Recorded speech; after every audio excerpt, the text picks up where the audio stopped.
What's going on, guys? This is Edwin, and once again, Tales from the Underdog. We are here in the beautiful San Diego with my boy Don Sanchez, and we just wanted to sit down with him. Very successful, not only a fighter, an entrepreneur, and a family man, and a father.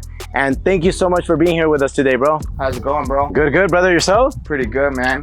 It's good to meet you. You It's too, out bro. here in beautiful San Diego. We just got done with this burpee workout. How you feeling? I fucking felt amazing. My elbow, I thought it was gonna give me some trouble, but I pushed through that shit, bro.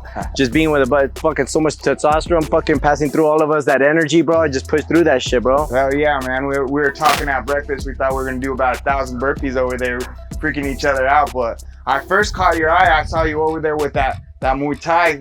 The yellow shit, you know what I mean? Yeah, the Thai oil. I liked it, the Thai oil, you know, that brought me back to my old days in the Thai kickboxing and everything like that. I grew up in that and stuff. What brought you into that? So the first time I ever heard about Muay Thai was I was 24 years old. I was just just fucking around doing drugs and all that shit, and I kind of wanted guidance. I kind of wanted to get some kind of a hobby. They say that the people that get the most in trouble are the ones who have the most time.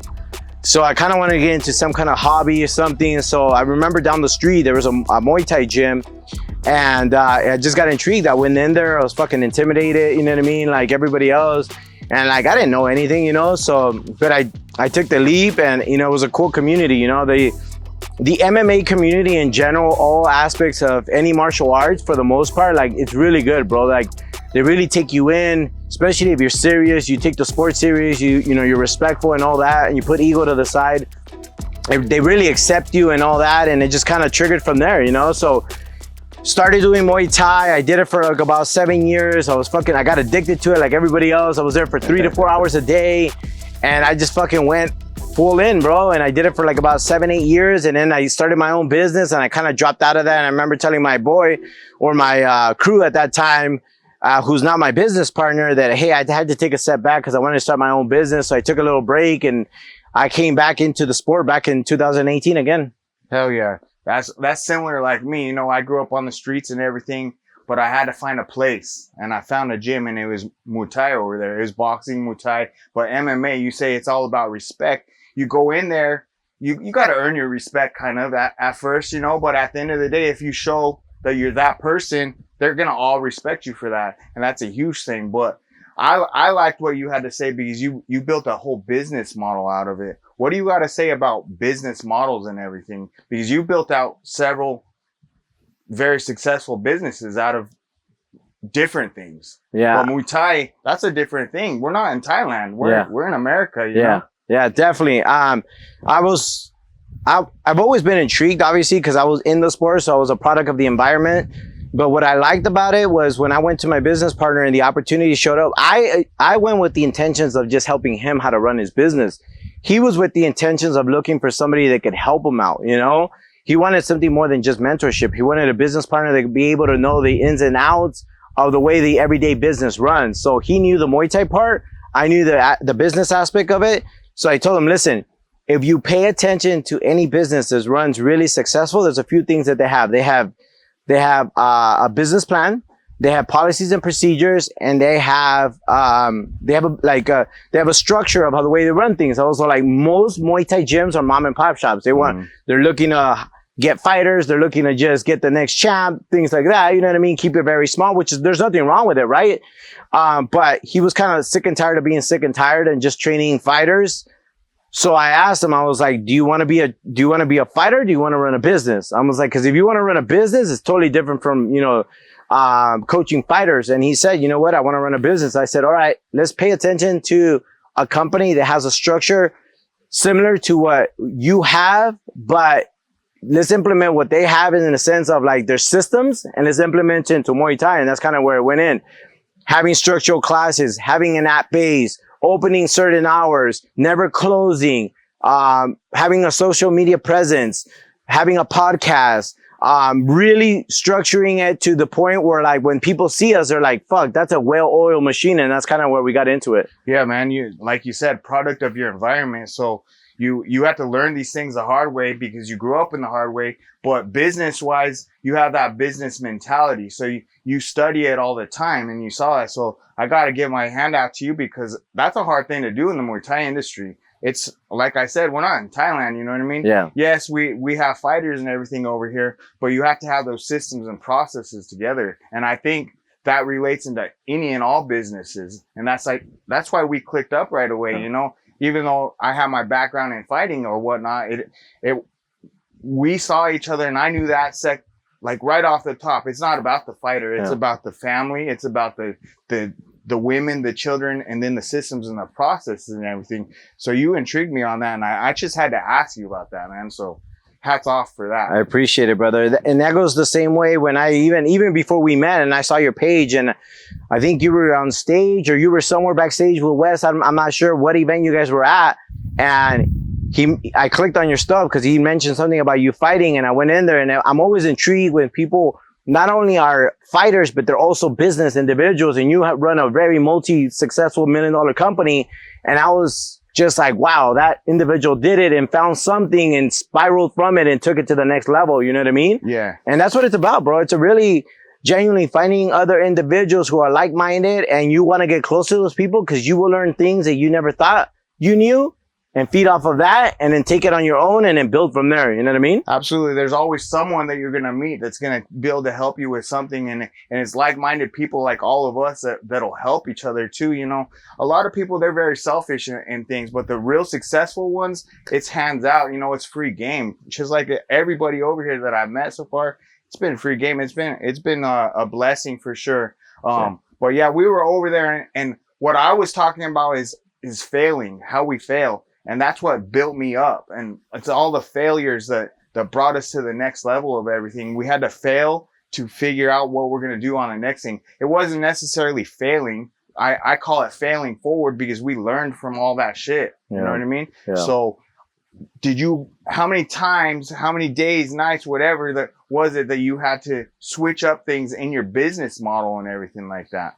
Well, all I know is, and I'm going to piggyback off of what you said, Les Brown always said, fail fast and fail forward. You know what I mean? Yeah. And that's kind of the direction we want to go because the failing part is probably one of the best recipes in it because it teaches you, right? So when you teach the next person, you're going to say, hey, don't go down that fucking alley because it's a dead end. You know what I mean? Type of deal. And that's really what we learned from. So going back to how many times I failed, fuck, I can't even count, bro. But I'll tell you what, from each failed opportunity that I've grown from it. You know what I mean? And I continue to do it. And now I'm smart about it because I move fast knowing that if it doesn't work, then I am that much closer to the success of where I want to get to. Does that make sense? Yeah, 100%. Like you don't have to waste your time on, you feel that coming on, before you were trying to fix it. Instead, you're going on to the next thing. I know what you're saying on that.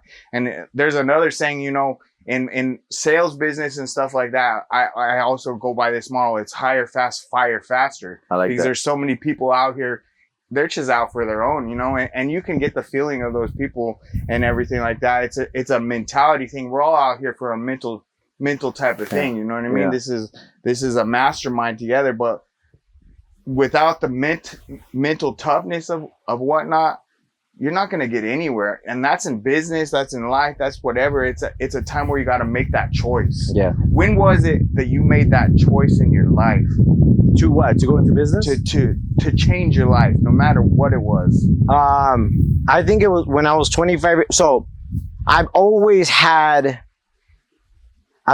two things in me. And I think I got them from my mom, which was, I've always wanted to have leadership. I always wanted to, whether it was fucking starting a party crew, whether it was fucking with my friends and bikes, I was always the one who wanted to be in the front. Let's do this. Let's do that. Let's invent this.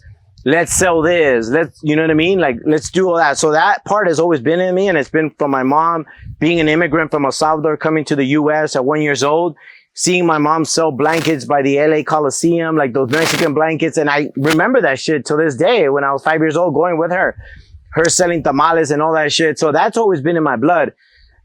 But I never knew because I hung around with the fucked up people. Does that make sense? Yeah. So I don't know if you know the crab mentality. So crabs, if you put crabs in a bucket, if one of the crabs tries to crawl out, they automatically grab you, they pull you down, and they break your leg. I don't know if you know that. So like if you look at it in the dictionary, that's how they are. They automatically, if one crab gets out, they'll grab you, they'll pull you down, and they break your whatever the fuck that is. You know what I mean? Yeah. So I always hung around those people who I thought that were my friends, you know, until one day I was 25 years old. I was working at a junkyard, and one of my friends came by, and he just wanted to visit me, you know, and I saw he was very well dressed. This was back, you know, when real estate was doing good and everything. Came in a Bentley, and I just got intrigued, bro. I got intrigued because we grew up the same.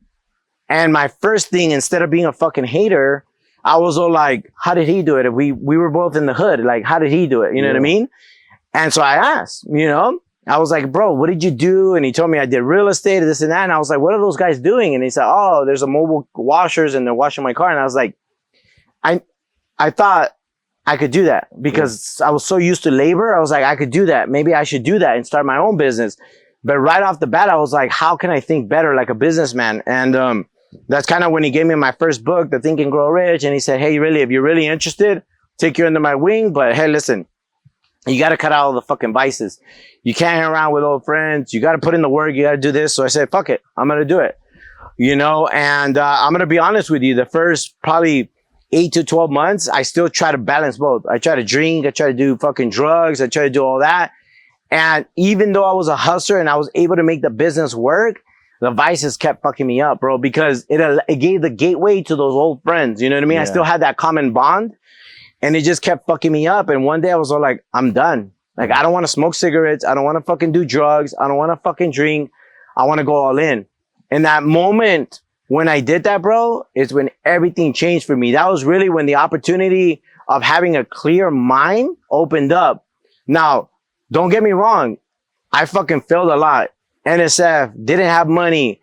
I was charging under. I was fucking giving shit away. But my hunger and desire, that's what fed my belly. You know what I mean? And that's what continued to let me go every single day.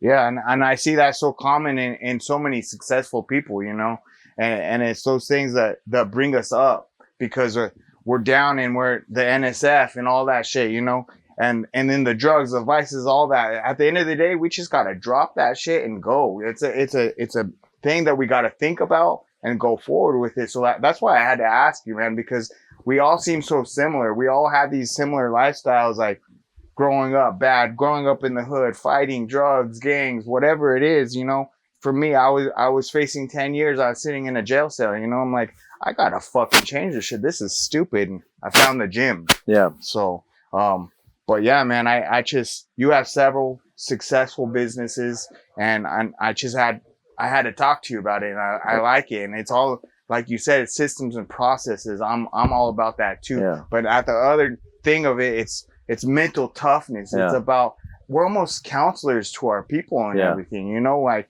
they come to us for an answer. Yeah, I agree. And I'm going to go back a little bit to what you said earlier about how you hire fast. What was it? Hire fast, fire faster. Yeah. You learn that by getting fucked. Yes. So like, you're not going to like just hire and fire people quick because in the beginning you always have a heart, but like you give people the benefit of the doubt. And even though your gut tells you like that person's a piece of shit, cause I've done it a lot of times. Yep. We don't fire fast enough, but we learn that because people fuck us. You know what I mean? Yeah. Like people continue to fucking take advantage of us. We become kind. We give them a warning. We do this, we do that. And that's kind of where we fall into place where that experience is what gives us the ability to be like, fuck that. My gut's telling me, you go with it. You know what I mean? Would you agree? I 100% agree. The ones that I've taken chances on and put them on programs and tried are the ones that fucked me the hardest, bro. Yep. Like big time. Big losses. And now to this day, some of them are, I wouldn't say they're competitors because they went and did their own type of thing, but I feel good because I taught them some good ways, but they're never going to fucking get rid of those bad habits that fucked me over, you know? So, I feel good about myself at the end of the day that I had the heart to try to help them, but yeah, it did fuck me over. And now it taught me, like, if my gut's telling me, I'm fucking going with it, and I'm digging deep, and I'm gonna find out for sure, and it's coming fast. Yeah, no, I totally agree, bro. I totally agree. But I actually have a question for you that intrigued me, because you say you'll have documented over 100 fights in your professional career. How is it as a professional fighter? Because I never got to that point or anything like that. How is it when somebody on the streets pisses you off, and knowing your ability to be able to hurt those people, that you control yourself not to hurt those people? It's all about discipline. I go in there and I respected the sport, and I know that's what got me in trouble, and that's what sent me to jail. That's what I was in jail for. Like I did some stupid shit with a bunch of guys, you know, and they try to beat me up. And it's not even worth the time. Like, I got paid for it now. Why am I going to do it? You know, I have a cauliflower here now. It saves me a lot of shit. If I'm out or whatever, at a bar or whatever, people will see it, and it saves me a lot. I'll thank myself for that, you know. But in mixed martial arts, people would always ask me, how do you go from doing wrestling and kicking and everything, and you go to straight boxing and not want to take them down and not want to kick them? It's discipline. You got to be disciplined. Like, we're talking about diets and everything. It's all about discipline. Do I want that fucking dessert, or do I not? Do I want to kick this motherfucker? Or do I not? Do I want to beat this belligerent ass dude at the bar up or not? Yeah. No, I'm better than that. I'm better than that. That's it.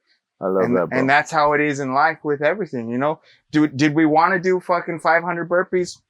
No. Well, yeah, we did. We came in. Yeah. Wanted to test this elbow, bro. Wanted to test that elbow. Yeah, your elbow was fucked up, but you still went and did it. You know what I mean? Yeah. It's a thought process, and it's something that you have to dig deep for, and you have to be disciplined for it. You disciplined yourself to come out here and do this because you knew you were going to do it. Yeah, I agree. How many days were you doing that for? You know, it's just, I tell this to people, they're like, you're crazy. How do you fight? What are you doing? Like, that's fucking crazy. I'm like, nah, you're a doctor. How do you cut someone open and not cut their fucking spine or something? You know what I mean? I wouldn't do that. You're crazy. Oh, but you won't come in and do what I do? That's because I'm disciplined in what I do. You're disciplined in what you do. Exactly. It's a choice of what we get disciplined in. Exactly, brother. I agree. And how many kids do you have? I got 3 kids. How old? I got 14, 15, and 17. My daughter, she's the oldest. She graduated a year early. Now she's double majoring in college. Doing good, man. Have any of them told you that they wanted to follow your fighting career or anything like that? No, they don't want to fight. None of them want to do, because they grew up in the gym, day, night, had to go to all my practices and everything since they were little kids. I had them in there, but I never tried to force it on them. Got it. They're kind of my 2 younger ones, they're boys, and they're kind of trying to get involved a little bit, but I'm not trying to force it on them. So, when I was younger, football was forced on me. And I loved football, but nothing was ever good enough for my dad. And it was forced and forced and forced. And so to the point where I said, fuck it, I'm not doing this anymore. You know what I mean? I don't want to do it. So I didn't want to do that with my kids.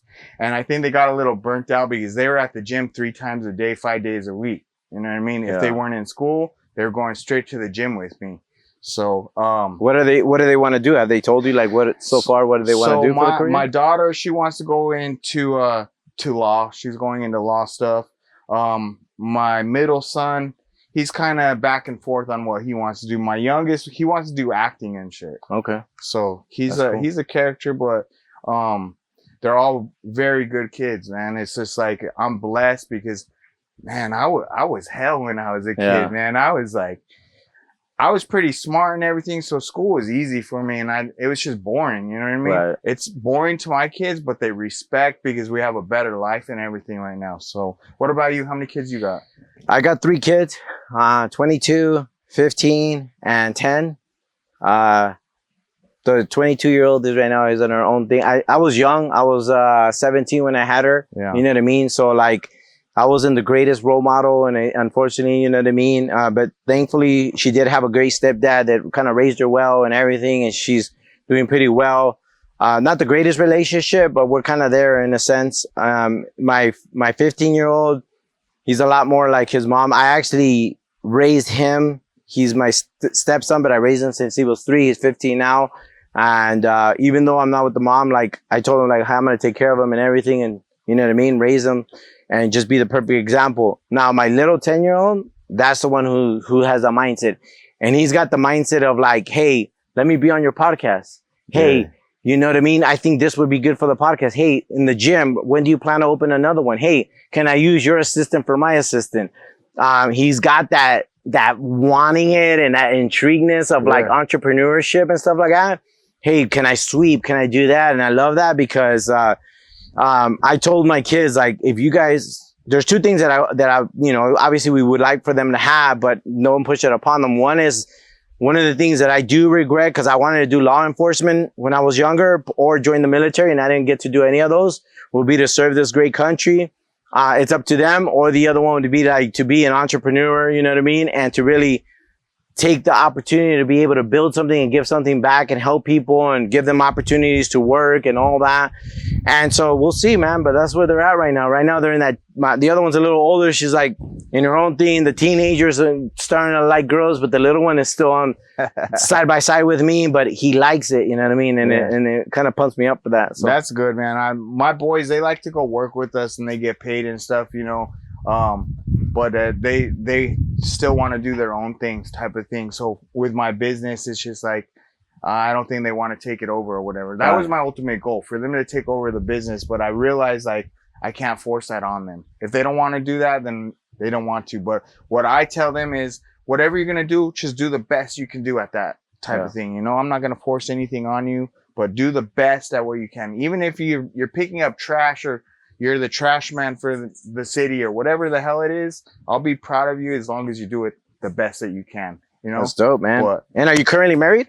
I am not. I'm not married. I was previously married. It was a 10-year relationship, you know, divorced in 17 it was. Got it. Okay. In 17, and I got a great girlfriend right now, and she supports me and everything, and she supports everything I do, even business, whatnot. She's a nurse, so she works a lot. And but she supports the hell out of me, you know. So checks on me, takes care of me. If I'm hurt from a fight or something, she'll cut my stitches up, whatever I gotta do. You know what I mean? Bro. Yeah, yes sir. Good. You're married? No, not married. Same thing. I got divorced in 17. Okay. I was married for 6 years. It didn't work out. I don't, you know, the vision was totally different for the both of us. Met a great girl 3 years ago, and totally on the same path. You know what I mean? Entrepreneurship, growth, support, all that, and yeah, man, just I think when you find that person, even if they're not in the same industry, but they understand and support it, I think it's huge, because we go under a lot of stress, bro, on a daily stress. I think people underestimate. We leave our 40 hours a week to fucking work for fucking 80 hours, 90 hours a week, and people don't understand that, you know what I mean? And like, we are employees to all of our customers, you know what I mean? And like, there is no clocking out, you know, whether there's a problem, whatever it might be. To have that kind of support and somebody to understand that, whether you're at dinner and you got to answer a call or you got to do a text, to have that type of individual that understands that is very rare. You know what I mean? Because to date an entrepreneur, bro, it's not easy, man. It's not, you know. Yeah, it's people see the outside things of everything and they say, oh, it must be nice. It must be nice. Well, yeah, it's nice. It's fucking nice, but you don't see the fucking hours I'm putting in. You don't see me sleeping maybe 4 hours a day and then waking up and working and doing paperwork and doing all this shit, you know, texting like you're saying. So it is, and hats off to your girl for that, man. That's very, very rare. And if you got one like that, you got to keep it. That's for sure. So yeah, she's trying to put a ring on it, so we'll see. you're going your style. She's got to put a ring on you. That's obvious, bro. That's what I keep saying too. But where do you see yourself, bro, in the next 3 to 5 years? Like your company, your fighting career, and then also you're going to go into the coaching, right? Yeah. Correct? So fighting career, I'm older already, so I've been on my way out and everything. I got my last push at it right now. You know, I got maybe a year or two tops, very, very tops. And I understand that as being the newer generation coming in. You probably got some killers in your gym right now, young kids, you know, like, I don't want to deal with that shit anymore, you know? Right. So, but, I'm going to be done with that soon. You know, I just kind of do it for fun right now to challenge myself and everything. I could still do it at a high level. So I'm blessed with that. Business wise, I want to scale my business to something. I got a lot of offers on the table right now, Oh. you know, private equity coming in and everything, trying to buy me out and everything. But I see the value of what we're bringing and everything and how we have everything set up because of what we failed and learned and everything and put together. So I think 3 to 5 years that I could probably do a full sellout on everything instead of everything. But you want to exit out. Like yeah. At the end of the day, you know, I was reading something. I can't remember what the hell it was, but you have 4 choices in business.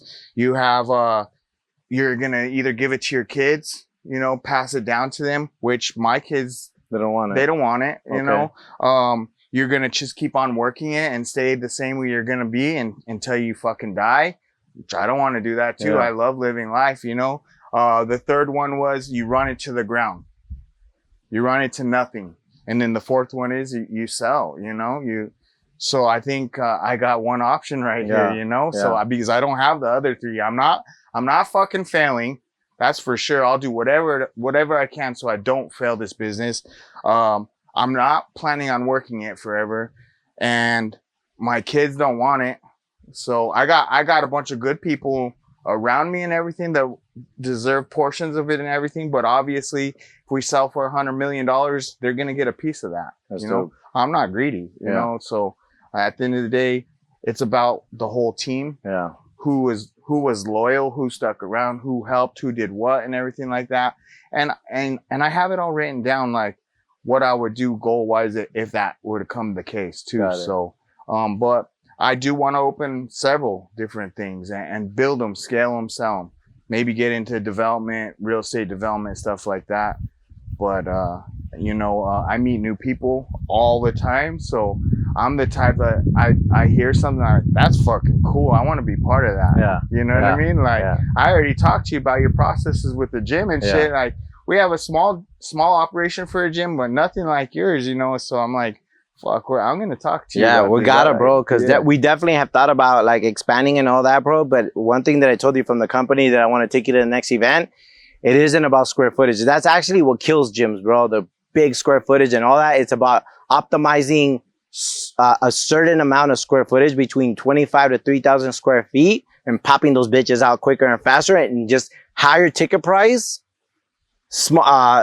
lower fucking square footage, and then just continue to go. And like, so like the one that we got that I told you, our second location, it's only like maybe 1,800, 2,000 square feet, but we're already at 100 memberships.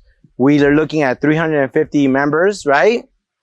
With 12-month contracts, you're looking at a business that's probably going to do like 1.5, 1.7 at a 70 to 75% net. Like, bro. Yeah. And you just pop 3 of those. It's about a little bit from a lot. You know what I mean? Yeah. Like, and that's what I learned. And I was like, because we used to think like, let's do them big. Let's have everything. Let's do that. But what happens? More liability, more staff, more this, more that. You keep it simple. You keep it clean. And you fucking build that system and you run it and you do it and you move on to the next, bro. Yeah, man, I already took that in from you because I had a whole different thought process on it. I wanted to go fucking big, you know what I mean? I want to go big. But yeah, we have like 150, 300 to 300 students ish. Like, I don't know exactly how many because I don't stay on all the stats and everything like that. But you changed my whole complete mindset within a matter of hours of everything just because of how successful you are. And, you know, you can't take advice from someone that hasn't done it. Yeah. You know what I mean? So, like, I've seen the gyms, I've seen it and everything. I've seen the big gyms, they come and they go. Yep. You know what I mean? So I like that. And we're definitely going to link up on all this stuff for sure. And I want to go to this show with you. But other than that, how can everybody find you, like, on all of our stuff? All of our social medias, everything like that? Yeah, brother. So my Instagram, that's mostly where I'm always connected, which is the real Edwin Lopez. And then my podcast, which is Tales of the Underdog.